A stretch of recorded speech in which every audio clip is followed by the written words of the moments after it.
If you're looking to upgrade your studio monitors to a high grade level sound, well, in this video, I'm going to go into the Adam Audio A8H and if they are actually worth it or not. I'm 30 Killer Beats, and today we're going to be looking at the Adam Audio A8H.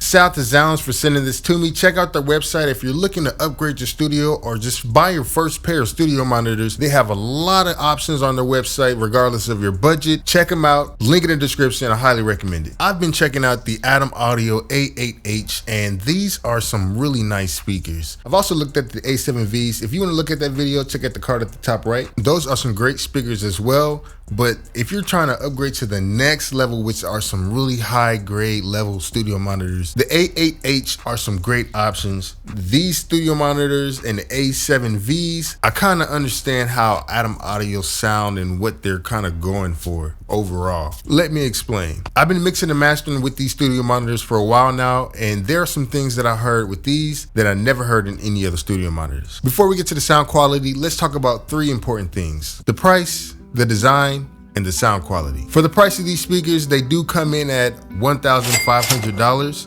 but if you get two of these speakers, you have to get two, left and right, that can come in around $3,000. Now the real question comes in as, what do you get when you spend $3,000? You get that Adam Audio sound. You get to add your custom SonarWorks presets to your speakers versus like relying on your computer to process that. You get an RCA input and also a XLR, and you get to adjust the sound quality depending on your room situation. And if you plug in an Ethernet cable from your speaker into your computer, you can control the EQ curves on these speakers remotely. So that's some pretty unique features when you're spending that type of money. Now, let's talk about the design. Honestly, I can say that Adam Audio makes some of the best looking studio monitors.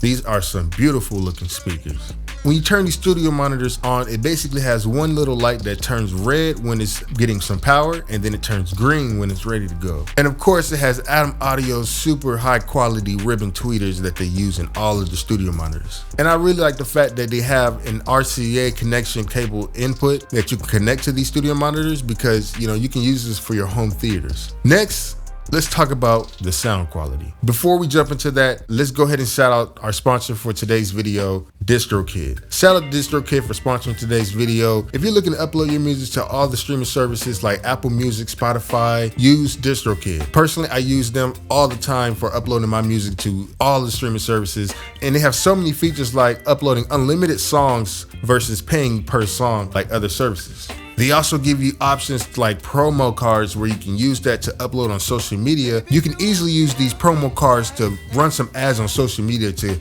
boost your listeners. They also have a service where if your song's not mastered correctly, they can master it for you. They also have other options like hyperfollow, which is my personal favorite, and I gotta keep mentioning it because you can share one link to have a link for all your other platforms that people like to use. Link in the description. Go ahead and sign up to get 7% off today. All right, so now let's talk about the sound quality of these studio monitors. First, let's jump into the highs. Now, these are different than every other studio monitor that I have used, and it's probably because Adam Audio's ribbon tweeters. Now, I like it. Honestly, I like it a lot, and I prefer their highs over other studio monitors. Now, that's not saying other studio monitors have bad highs, because, that's not the case. But these studio monitors have a different type of highs that I've never heard in other studio monitors. Like, they're just crisp, super clear, super open, and very, very, very detailed. Like, if you already have some studio monitors that you really prefer and you're extremely used to the sound, I would definitely recommend using these studio monitors, like maybe as a reference or even just your mains, because you can definitely tell, where the highs are. Things that are jumping out in the highs, they're really going to jump out in these studio monitors. So I would definitely trust the highs on these studio monitors versus other studio monitors for sure. More so of a preference too, how crisp of it is. Maybe you're not a fan of that. Maybe you prefer more natural. These are the studio monitors that sound very modern. The highs are just super detailed. Next, let's jump into the mids. Now, with these studio monitors, I think I also noticed it with the A7Vs. The mids definitely jump out a lot, not in a bad way, but a more detailed way.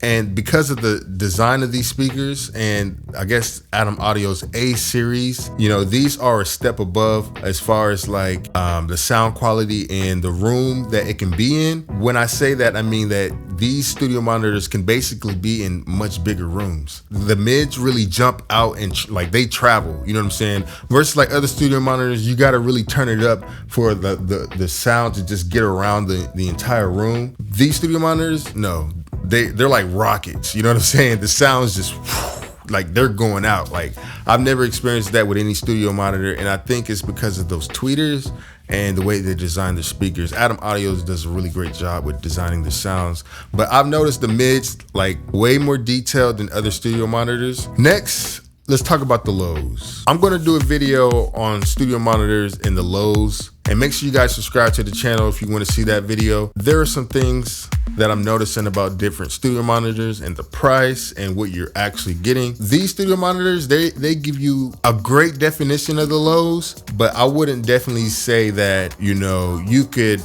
be in a room without a sub. You know, maybe it's just me in my room, you know what I'm saying? I've noticed for me in my personal room, you know, I have acoustic panels all over the place and I have a carpet and everything. And I'm gonna do another video on some other things to make it sound better. Make sure you subscribe for that. So the lows are really good. And I also use Sonar Works to, you know, get a better sound, because in my room, I do have like a boost somewhere, and I think around 130 Hertz. And I think that's because of where my studio is located and how my room is shaped. You know, SonarWorks does a great job of kind of helping that. For me, these studio monitors just doesn't give enough lows that I've noticed versus what other studio monitors giving me that I personally like. You know, I do notice all the sounds and details in the lows. Honestly, I feel like if you add a sub to these studio monitors, it would just open the whole sound up even more to another level, because you have the highs are completely okay, they're great, and you have the mids, they're great,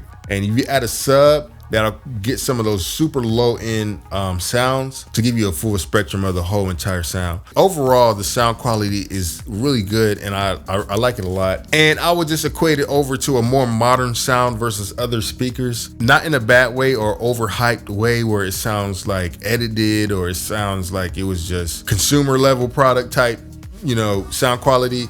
It doesn't sound like that. It definitely sounds like a very high quality professional studio monitor. You could definitely use it for mixing and mastering if you're looking for that, but just be aware you still might want to get a subwoofer. You know, it's not like bass over the top where it's like, wow, this is, you know, super bassy. And you know, it's mainly a personal preference. If that's what you're looking for, to be super analytical over the highs, this is that monitor that you want to get for sure. The low end is more so like kind of tight and less, you know, reverby and boomy. You know, it's not, the bass is not boomy on the studio monitor, but I do like it a lot. It does sound good though, you know. I just prefer a little bit more bass or more feeling of the bass that I get from other studio monitors. But these are really great studio monitors, you know. Let me know what you think in the video. I'm going to do a test between these studio monitors and some other ones, even the A7Vs. You know, maybe you're in a lower price bracket, you know, that you want to use and spend your money on, you know what I'm saying? It's okay. You know, I started with the Yamaha HSH and I still love those studio monitors today. Don't forget to hit that like button, subscribe to the channel. Follow me on Instagram, TikTok, Threads. If you guys are on there, I'm on Threads. I give a lot of updates on there. You guys stay safe. Peace.